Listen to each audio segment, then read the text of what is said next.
बहुत समय पहले भारत की धरती पर मौर्य वंश का शासन था। इस वंश का सबसे महान शासक था सम्राट अशोक। शुरू में अशोक को लोग चंड अशोक कहते थे, क्योंकि वे बेहद कठोर, युद्धप्रिय और निर्दयी माने जाते थे। उनका मानना था कि साम्राज्य जितना बड़ा होगा उतना ही उनका गौरव बढ़ेगा।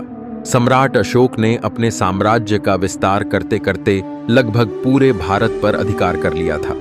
केवल कलिंग राज्य, आज का उड़ीसा, स्वतंत्र था। कलिंग छोटा राज्य था, लेकिन साहसी और स्वतंत्रता प्रेमी लोगों का घर था। अशोक ने सोचा, यदि कलिंग पर अधिकार नहीं किया तो मेरा साम्राज्य अधूरा रहेगा। इस प्रकार एक भीषण युद्ध की तैयारी हुई। अशोक ने विशाल सेना के साथ कलिंग पर आक्रमण कर दिया। उधर कलिंग के सैनिकों और नागरिकों ने अपनी भूमि और स्वतंत्रता की रक्षा के लिए डटकर मुकाबला किया। दिनों तक युद्ध चलता रहा। तलवारों की टकराहट, रक्त की नदियां और चीख पुकार से धरती कांप उठी।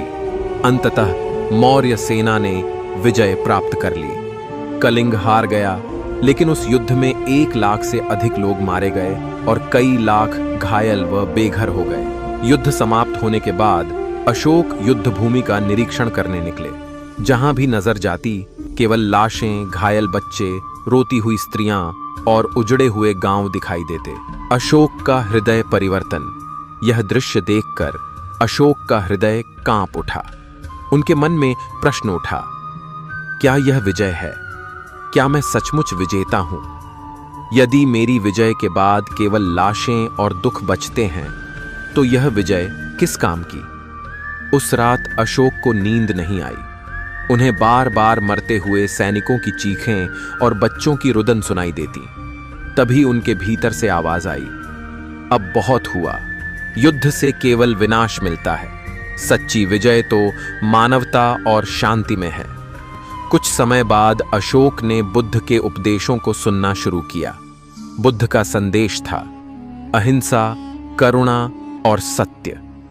इन विचारों ने अशोक के घायल मन को सहारा दिया। धीरे धीरे उन्होंने बौद्ध धर्म को अपनाया और जीवन का उद्देश्य बदल दिया। अब वही अशोक जो कभी रक्तपात में आनंद खोजता था, शांति का दूत बन गया। उन्होंने अपने साम्राज्य में युद्ध रोक दिए, प्रजा की भलाई के लिए अस्पताल, कुएं और सड़कें बनवाईं। उन्होंने पशु वध तक सीमित कर दिया और प्रजा को दया और करुणा का संदेश दिया। धम्म प्रचारक अशोक ने केवल अपने राज्य तक ही नहीं बल्कि पड़ोसी देशों तक भी शांति और धर्म का संदेश पहुंचाया।